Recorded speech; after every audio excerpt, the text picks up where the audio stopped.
उसको आपको ऐसे समझिए कि ये शिरीन मजारी फ्रांस के लिए इन्होंने ट्वीट किया था जब एक लड़की का कुछ अबाया वाला कोई इशू आया था, तो इन्होंने फ्रेंच प्रेसिडेंट इमैनुअल मैक्रोन की गवर्नमेंट ने ये कह दिया था कि स्कूल में अब हिजाब नहीं रहेगा, ऐसा ही कुछ लॉ आया था। तो इन्होंने कहा कि पाकिस्तान की लड़कियों को, मुसलमानों के ऊपर अत्याचार हो रहा है, ये हो रहा है, फ्रांस में वो हो रहा है, मुस्लिम सेफ नहीं है। अब तो ये इनकी बेटी तो मुसलमान ही होगी ना, शिरीन मजारी की बेटी तो for all intent and purpose मुसलमान होगी। तो कहाँ है वो ट्वीट, मुसलमान की लड़की को उठा लिया, मुसलमान के इस्लाम खतरे में है। नमस्कार। ईमान मजारी, शिरीन मजारी की बेटी, उनको सेडिशन में उठाया गया है, मतलब देशद्रोह के आरोप में उनको अरेस्ट किया गया है। और ये देशद्रोह का आरोप किस चीज पे लगा, मतलब क्या करने पे? क्या उन्होंने गोली चलाई, क्या उन्होंने बॉम्ब ब्लास्ट किया, क्या उन्होंने किसी बड़े लीडर की हत्या की थी? नहीं, उन्होंने बोला था ये जो दहशतगर्दी है इसके पीछे वर्दी है। एक सेंटेंस पे सेडिशन लग गया।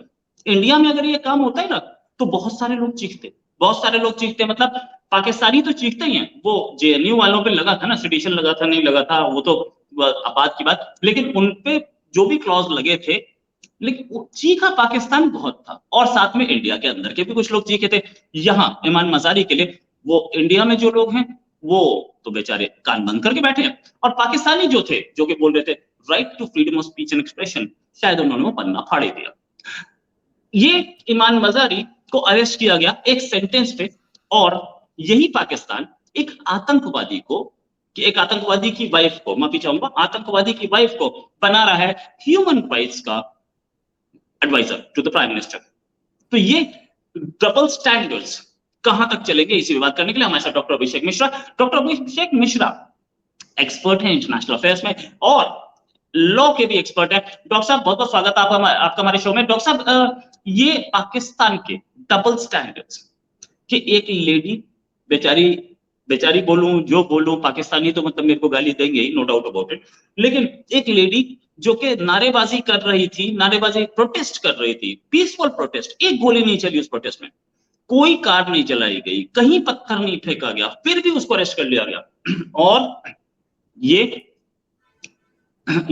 कई लोगों के मर्डर की बीवी, उसको एडवाइजर बनाया। कई लोगों के मर्डर की बीवी, मतलब ऐसा नहीं कि बीवी ने उसको डिसोन कर दिया, बीवी आज भी उसके सपोर्ट में 50 ट्वीट करती है और उसके साथ मिली हुई है, उसको एडवाइजर बनाया जा रहा है। कैसे दोगलापन है ये? दादा, आपको ये सब सरप्राइज करता है? एक कंट्री है, उसकी एग्जिस्टेंस ही इसी डुप्लिसिटी पे है, डबल स्टैंडर्ड पे, झूठ पे, लाइज पे। मतलब मैंने दादा कभी ऐसी समाज ही नहीं देखा जिसकी पूरा रूट सिर्फ झूठ और प्रोपोगेंडा और एक अजीब सी, मतलब समझ लीजिए कि थ्योरीज पे डिपेंडेंट है।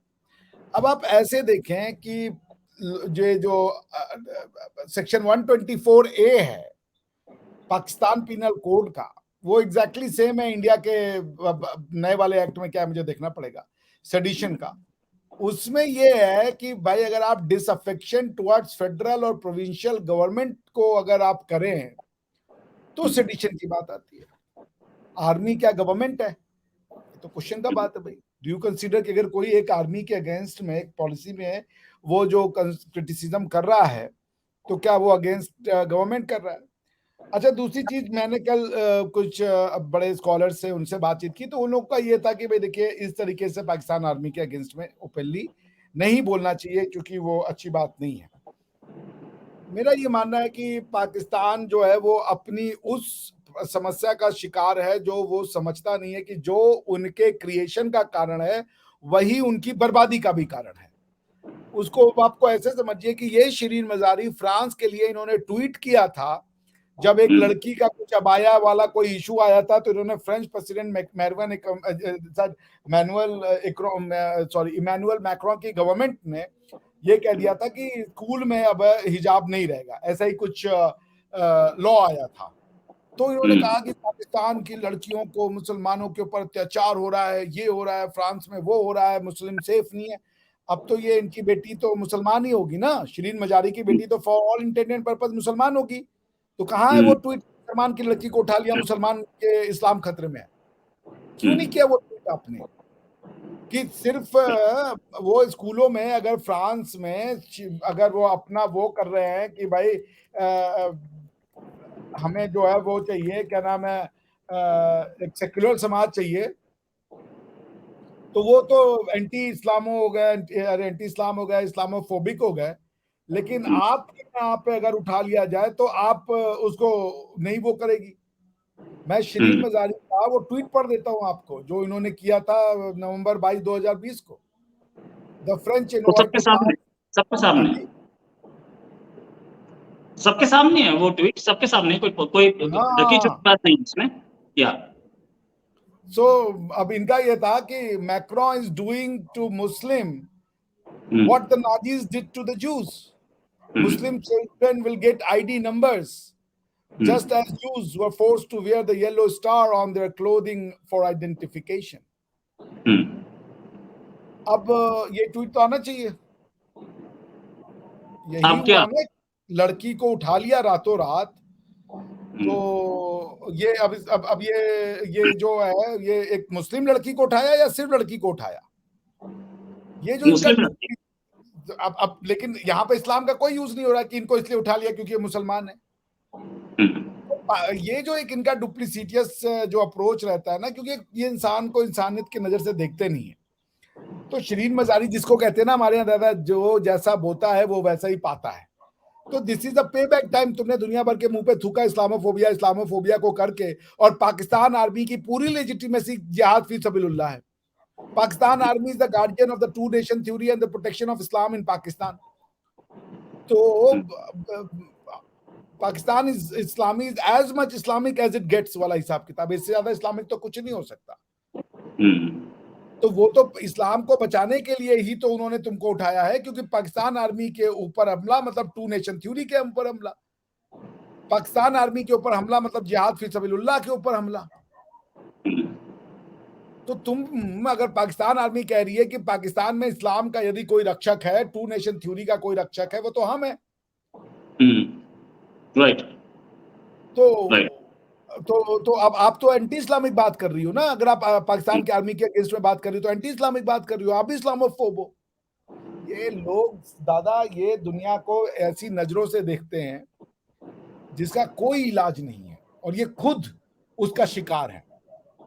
अब इससे ज्यादा क्या कहा जाए इस पे दादा। और रही बात ये जेके, अब यही देख लीजिए इनका डुअलिज्म, कि जेकेएलएफ वाले ने मतलब इंडिया भी उसको इसलिए सजा दिया है, वो हमारे इंडिपेंडेंट जुडिशरी ने इसको क्या नाम है जेकेएलएफ का यासिन मलिक कि उसको जो है 4 सिटिंग और सर्विंग एयरफोर्स ऑफिसर्स को सरेआम गोली मारी थी, सरेआम। तो अगर इंडिया अपनी टेरिटरी की रक्षा करे, जो कि हजारों वर्ष से इंडियन टेरिटरी है, तो हम तो टेररिस्ट हो गए। और तुम अपनी टेरिटरी के लिए रक्षा करो और पश्तूनों को मारो, बलूचों को मारो और सिंधियों को मारो, तो तुम बहुत बड़े वो हो गए, नेशनलिस्ट हो गए। तुम्हारे यहाँ तो नेशन की तो कोई कॉन्सेप्ट नहीं है, फिर तुम नेशन की क्यों बात करते हो? तुम्हारे उम्मा का कॉन्सेप्ट है, और ऐसा उम्मा जो एग्जिस्ट नहीं करता, क्योंकि उम्मा और नेशन दोनों तो साथ एग्जिस्ट नहीं कर सकते। इनका कॉन्स्टिट्यूशन जो है वो एमएनए बना, मतलब प्रोविंशियल असेंबली बनाता है। प्रोविंशियल असेंबली का मतलब है कि वहां पे नेशनल असेंबलीज हैं वो, और उम्मा तो नेशन का वो है, एंटीथेसिस है। जहां पे उम्मा होगा वहां नेशन नहीं होगा। तो इनको उम्मा भी चाहिए, इनको नेशन भी चाहिए, इनको हर चीज चाहिए। ये वो गलती कर गए थे जब 1954 में इन्होंने सिंगल यूनिट बनाने की कोशिश की थी और सबको पाकिस्तानी बनाने को कहा था। ये फिर भी नहीं सुधरा। तो बना दें, या ये दुनिया को इनकी स्टोरी पता चल चुकी है। इनकी जो समझ है, जितनी इनकी समझ है, चूंकि पढ़े लिखे तो उसी स्कूल से है ना दादा, जिस स्कूल से नॉर्मल बच्चा पढ़ के निकल रहा है पाकिस्तान का। तो वो कश्मीर में उनको कोई और नहीं मिल रहा है, उनको ये जो मशाल मलिक है, शी इज विनोमस। जब वो बोलती है दादा तो ऐसा कड़वा बोलती है कि आप उसको सह नहीं सकते। तो ये उनका रिप्रेजेंटेटिव है। Well and good to Pakistan. अच्छा ये बात कि पाकिस्तान में एक महिला को, एक लेडी को सरेआम उठा लिया गया बिना किसी क्या बोलते हैं उसे, बिना किसी वारंट के, बिना किसी कागज के, कोर्ट की परमिशन नहीं थी, किसी सीधे उठा लिया गया। क्यों? पूछताछ के लिए। इससे पहले पूछताछ नहीं हुई थी, क्या उसके खिलाफ चार्जेस थे उसको बताए नहीं गए। ये लॉ में कहां तक, क्योंकि इंडियन पीनल कोड आईपीसी और पाकिस्तान पीनल कोड दोनों सेम है अब तक। वो भारत पीनल कोड अभी आएगा, वो बाद में देखेंगे। अभी तक Indian penal code, Pakistan penal code दोनों सेम है। तो क्या ऐसा कोई प्रावधान है कि बिना किसी वारंट के किसी को उठा लिया जाए और अरेस्ट कर लिया जाए?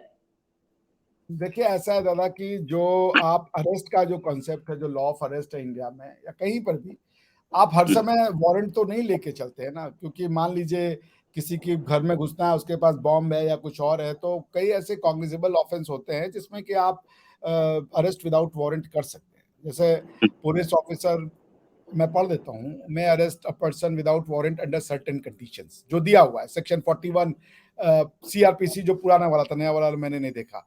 बिना वारंट के आप अरेस्ट किए जा सकते हैं। 41 के अंदर वो पावर दी गई है पुलिस को, और वो ग्राउंड्स हैं, who has been involved in a cognizable offence such as murder, rape, theft और is suspected to be involved in having committed a cognizable offence. तो मतलब यही है, अब सेडेशन तो एक बहुत बड़ा कॉग्निजेबल ऑफेंस है। Who has been in possession of any house breaking without any lawful excuse, who has been proclaimed as an offender, who obstructs any police officer while performing duty, who has been, so blah blah blah, there are various grounds. तो ये फिल्मों में कहीं से लोगों ने सुन करके इसको पॉपुलर कर दिया है कि अरेस्ट वारंट लाए हो या सर्च वारंट लाए हो, पर ऐसी कोई मैंडेटरी रिक्वायरमेंट नहीं है। राइट, कम्युनिकेबल ऑफेंस के लिए ऐसी कुछ जरूरत नहीं पड़ती है, क्योंकि आप भाग जाएगा। आप कहाँ पे, मान लीजिए कोई आपके सामने मर्डरर है, पकड़ लिया है, अब आप उसको अरेस्ट करने के लिए पहले मजिस्ट्रेट के पास जाओगे वारंट लेने, क्योंकि वारंट तो मजिस्ट्रेट इशू करेगा ना, वो तो जुडिशरी करती है, तो ऐसी कोई जरूरत नहीं। अच्छा, और अच्छा चलिए, ये बात हुई। और ये कहाँ तक जायज है कि रात में एक लेडी के घर में घुस जाओ और उसको उठा के ले आओ, और मतलब सेडिशन का केस आपने लगाया है, बट वो तो पीसफुल प्रोटेस्ट कर रही थी ना। As far as the law of arrest of women is concerned, सूर्यास्त के बाद उसको अरेस्ट किया ही नहीं जा सकता, सीआरपीसी का प्रोविजन है। यदि सूर्यास्त हो चुका है, सनसेट हो चुका है, तो फिर आप उसको अगले दिन ही अरेस्ट करते हैं। और फीमेल पुलिस थाना होना चाहिए जहां पे उसको आप रखेंगे, पर अरेस्ट नॉर्मल केसेस में सूर्यास्त के बाद लेडीज का नहीं किया जाता। वो एग्जैक्ट तो मैं आपको दे दूंगा, arrest of women after sunset, ये आपको लॉ बहुत क्लियर है इसमें कि आप नहीं कर सकते। Islamabad before sunset, after the sunrise, ये एकदम मतलब there is no doubt in it. 46 है, section 46 of the Code of Criminal Procedure provides for the mode of arrest. Arrest consists of actual seizure, blah blah blah. The provision of subsection 4 mandates that if a police officer wants to arrest women after sunset, they have to seek prior permission of the magistrate, and arrest should be made by a lady police officer. तो अगर उनके पास, जब आप बता रहे हैं कि उनके पास तो वारंटी नहीं था, तो इस केस में इसके लिए अरेस्ट वारंट की जरूरत पड़ेगी, क्योंकि सनसेट के बाद अगर आप औरत को उठा रहे हो, महिला को उठा रहे हो, तो फिर you need a prior approval from the magistrate. Okay, अच्छा, अब शिरीन मजारी इतना कुछ लिखती थी, कश्मीर के लिए इतने ट्वीट करती थी और इतना बोलती थी, अब उनकी कलम को जंग लग गया क्या? हाँ बिल्कुल लगेगा, ये तो ये कर्म है ना, ये लोग कर्म का सिद्धांत है, ये लोग भोग रहे हैं, मानते तो है नहीं। रेशनल थिंकिंग से तो इस पूरी कम्युनिटी का कोई लेना देना है नहीं। ये एक ऐसी कम्युनिटी, आप इनसे बहस में जीत ही नहीं सकते, क्योंकि ये कहीं से भी कुछ भी बोलना शुरू कर देंगे, उसका सर पैर हाथ कुछ नहीं, इनको बोलना है। And they will be brutal with their speaking abilities. क्योंकि जब आपको कुछ भी बेकार की बातें बोलनी है दादा, आप उससे तो जीत नहीं सकते ना। आप उससे डिबेट कर सकते हैं या आर्ग्यूमेंट कर सकते हैं, who has some sense of semblance of understanding, open mindedness, कुछ चीजें प्री रिक्विजिट होती हैं for a sensible debate. Pakistanis are zombies, most of them. जो हैं सेंसिबल वो बेचारे बाहर हैं। तो आप क्या इनसे उम्मीद करते हैं? शिरीन मजारी से द वुमेन इज विनोमस, इस्लामोफोबिया का खेल खेलती हैं। खुद ये अपने बालों को इन्होंने अजीब से कलर में रंगा हुआ है, तब उनको नहीं लगता है, लेकिन वो जो क्या नाम है, बटेर के रंग में लगा हुआ है। अच्छा, आगे बात करते हैं। ये जो पूरा का पूरा गेम हुआ, इससे अंदाजा तो लगाया जा सकता है कि बलूचिस्तान में क्या हो रहा होगा, सिंध में क्या हो रहा होगा, वहां लेडीज के साथ कैसा। ये तो इस्लामाबाद था ना, this was the power centre, और यहाँ पे सब कुछ है, सुप्रीम कोर्ट भी है, हाई कोर्ट भी है, यहाँ सब कुछ है। यहाँ पे सारे प्राइम मिनिस्टर्स है, यहाँ पे होम मिनिस्टर है, यहाँ पे आप डीजी है, यहाँ पे पुलिस चीफ है, यहाँ सब है, किसी से भी बोला जा सकता है। एक छोटी सी जगह, क्वेटा से 100 किलोमीटर दूर एक गांव, जहाँ पे पुलिस वाला घुसा, वो क्या करता होगा लेडीज के साथ, जो यहाँ हुआ है? आई डोंट थिंक कि पुलिस वाला घुसता है वहां पे, ये इनकी रेंजर और क्या क्या इन्होंने बना रखे हैं वही घुसते हैं, से आर्म फोर्सेस ही जाती है नॉर्मली, पुलिस के पास इतना पावर तो नहीं दिया इन्होंने। पर या फिर कंबाइंड ऑपरेशन होता होगा तो होता होगा, पुलिस और जैसे हमारे यहाँ बीएसएफ और आर्मी और ये सब मिलकर जॉइंट ऑपरेशन करते हैं वैसा होता होगा। देखिए दादा, पॉइंट ये है कि पाकिस्तान में सेंसिबिलिटी आप नहीं उम्मीद कर सकते, क्योंकि इनके पास आर्ग्यूमेंट्स नहीं है, इनके पास लॉजिकल आर्ग्यूमेंट नहीं। इनका ये है कि हमने तुम्हें आंसर दे दिया, तुम नहीं सुन रहे हो उस आंसर को, तो ये तुम्हारी गलती है, जो हम आंसर दे रहे हैं उसको मान लो, हम तुमसे डिबेट नहीं करेंगे, तुमसे आर्गुमेंट नहीं करेंगे, हमने आंसर दिया है, तुम्हें वो एक्सेप्ट करना है, एंड दैट्स इट। तो फिर एक ऐसा माइंडसेट बनता है जो कि आर्ग्यूमेंट्स को, डिबेट को, डिस्कशन को प्रमोट ही नहीं कर सकता या उसको टॉलरेट ही नहीं कर सकता। तो ऐसे में वो क्या करता है कि कोई भी वो बातें जो वो अपने अगेंस्ट में सुनता है या अपनी आइडियोलॉजी या वो जो आंसर्स उसको पता है उसके सुनता है, तो वो समझता है कि आप उसके खिलाफ बोल रहे हो। आप समझ रहे, जैसे मैं आपको बताऊं, मैं एक पाकिस्तान के एक चैनल पे था, तो मेरी ऑफ द रिकॉर्ड उनसे बातचीत हो रही थी, तो उन्होंने कहा कि अभिषेक जी आप तो बहुत इस्लाम के अगेंस्ट बोलते हो। मैंने कहा यार आप मेरे ऊपर इल्जाम लगा नहीं, मैंने एक भी चीज आज तक इस्लाम के अगेंस्ट में नहीं बोली है। उन्होंने बोला नहीं आप तो वो प्रोविजन बता। मैंने कहा आप बोल रहे हो इस्लाम के अगेंस्ट में, आप बोल रहे हैं ये बात, क्योंकि आप अगर देखें तो आप कह रहे हो कि जो प्रोविजन मैं बता रहा हूं वो नहीं लिखा, और मैं कह रहा हूं कि वो लिखा हुआ है। तो मैं आपको अगर सच बता रहा हूं तो आप कह रहे हो कि हम इस्लाम के अगेंस्ट में बोल रहे हो, और आप जो है जो झूठ बोल रहे हो कि वो नहीं लिखा है, आप इस्लाम के, मैंने कहा इस्लाम के अगेंस्ट में आप बोल रहे हो। तो वो एक ऐसा मानसिकता बनाया हुआ है कि आप उनसे एक रेशनलाइज डिबेट या आर्ग्यूमेंट नहीं रख सकते। वो गलत और सही की पहचान भूल चुके हैं, क्योंकि वो मान चुके हैं जो उनका है वो सच है, वो हक है, बाकी सब बातिल है। तो आप ऐसी कम्युनिटी जो क्लोज माइंडेड है उससे कैसे बात करेंगे आप? They are not ready to listen anything. और अगर जो बोलते भी हैं वो आपके साथ झूठ बोल रहे होते हैं, आपके मुंह पे बोलेंगे अरे यार ये सब बकवास है, लेकिन कैमरा बंद हो जाएगा वो कहेंगे अरे वो बड़ा बेवकूफ आदमी था वो। जिस जिस बात को आपने बोला नहीं, मैं बताता हूँ। जब महिलाओं के साथ, लेडीज के साथ इस लेवल तक हुआ है इस्लामाबाद में, तो वहां तो कोई कानून ही नहीं होगा। वहां किसी भी लेडी को कभी भी उठाया जा रहा होगा। और ये जो सामने खबरें आती है कि लेडीज गायब है कई महीनों से, और जेंट्स गायब है, आदमी गायब है कई महीनों से, और मास ग्रेव निकल रही है बलूचिस्तान में, वो बिल्कुल सच है, बिल्कुल सच है। लेडीज के साथ गैंग रेप हो रहे हैं बलूचिस्तान में, और क्योंकि यहाँ पे कैमरे के सामने, इस वजह से ये दिख गया। अगर ये भी बलूचिस्तान में कहीं कहीं एक गांव में होता या किसी छोटे शहर में होता तो ये पता तक नहीं लगता।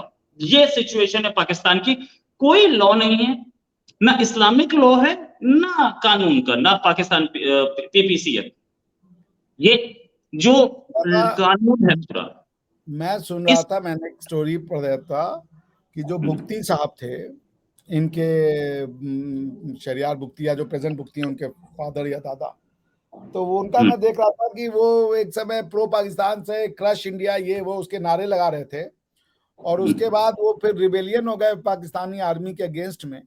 तो वो किसी बलूचिस्तान के पहाड़ी पे छुपे हुए थे, उनको आर्मी ने बोला कि आपको कुरान के ऊपर कसम देते हैं, हम आपका कुछ नहीं करेंगे। उनको कुरान की कसम दे के नीचे लाए, फिर गोली मार दिया। तो आप क्या करेंगे? आप ये किसी चीज को नहीं मानते, इन्होंने इस्लाम भी अपना बना रखा है। राइट ये यूज करते हैं अपने एंड्स को मीट करने के लिए, इनका इस्लाम में धेले भर का इंटरेस्ट नहीं है। बिल्कुल सही, बिल्कुल सही ये सिचुएशन है। और मैं इस बात को मानता हूं कि सिचुएशन बिल्कुल ऐसी ही है। आगे बात करें तो ये सूरत हाल, ये जो सूरत हाल आज देख रहे हैं आप, क्या पाकिस्तान आपको टूटता दिख रहा है? पाकिस्तान टूटता तो नहीं दिख रहा, मतलब मैं नियर बाय फ्यूचर की बात नहीं कर। देखिए, जब पीओजेके का अलग होना पाकिस्तान का टूटना नहीं है, क्योंकि पीओजेके पाकिस्तान नहीं है, बात खत्म, एंड ऑफ द, वो इंडिया है जिसपे उनका इलीगल कब्जा है। और टूटने का मतलब देखिए, पाकिस्तान की जो पॉपुलेशन है वो जुड़ी हुई तो नहीं है, वो आर्मी का एक फोर्स है जो उनको जोड़ के रखता है, ठीक है ना, उसको आप डिनाई नहीं कर सकते। आर्मी का लठ है जिसकी वजह से वो जुड़े हुए हैं। जिस दिन वो लठ गिरा और लोग उस तरफ जा रहे हैं, क्योंकि लोगों को सच्चाई समझ में आ रही है, तो पाकिस्तान विल नॉट टूटेगा, बल्कि पाकिस्तान जुड़ेगा। ये तो अभी टूटा हुआ है। ये पाकिस्तान जो है ये हिंदुस्तान का टूटा हुआ हिस्सा है, इट्स अ ब्रोकन पार्ट। जब ये पाकिस्तान खत्म होगा तो लोग जुड़ेंगे दादा। आप ये बड़ा काउंटर इंट्यूटिव है, समझिए। पाकिस्तान टूटने का नाम है और पाकिस्तान के खत्म होने से लोग जुड़ेंगे। वो अपनी आइडेंटिटीज, अपनी रूट्स, अपनी कल्चर, अपने इतिहास, अपनी भाषा, अपनी बोली, अपनी तहजीब, अपनी आइडेंटिटी से जुड़ेंगे वो लोग। पाकिस्तान उनको इन सब से तोड़ के रखता है। मेरे एक दोस्त हैं जो कि जर्नलिस्ट हैं, कई साल से जर्नलिस्ट हैं। उन्होंने मुझे एक गाना भेजा, तमिल गाना था, वो टमटम गाना आजकल बड़ा हिट है ना। उन्हें नहीं समझ में आ रहा था, समझ में मुझे भी नहीं आता है, लेकिन क्योंकि तमिल अपनी ही लैंग्वेज है इसलिए ये तो समझ में आता है ना, तमिल है। मैं ठीक है, बहुत सुनता हूँ तमिल गाने, बड़ा अच्छा लगता है उनका म्यूजिक, मुझे बहुत सुनता हाँ, हूँ तमिल। म्यूजिक बहुत अच्छा है सच में। और उन्होंने मुझे भेजा कि ये कव्वाली। कौन सी लैंग्वेज में, बोले तो बोले मैंने बोले उनको बोला, मैंने उनको बोला कि यार कल्चर हमारे यहाँ साउथ इंडिया में बहुत अच्छी है। कल्चर अगर आपको देखनी है तो साउथ इंडिया जाइए, वहां पे आपको कल्चर देखेगी। तो बोले यार बड़े किस्मत वाले हो कि तुम अपनी कल्चर में हो, हम तो पर्शियन कल्चर या सऊदी कल्चर में बैठे हैं। ये असलियत है और ये बात सब मानते हैं, सब रिकॉग्नाइज करते हैं इस बात को, कोई बोलने के लिए तैयार नहीं है। Thanks a lot Abhishek Mishra for joining. उम्मीद है जल्दी एक डिस्कशन और करेंगे। अभी के लिए नमस्कार, धन्यवाद, जय हिंद। जय हिंद सर।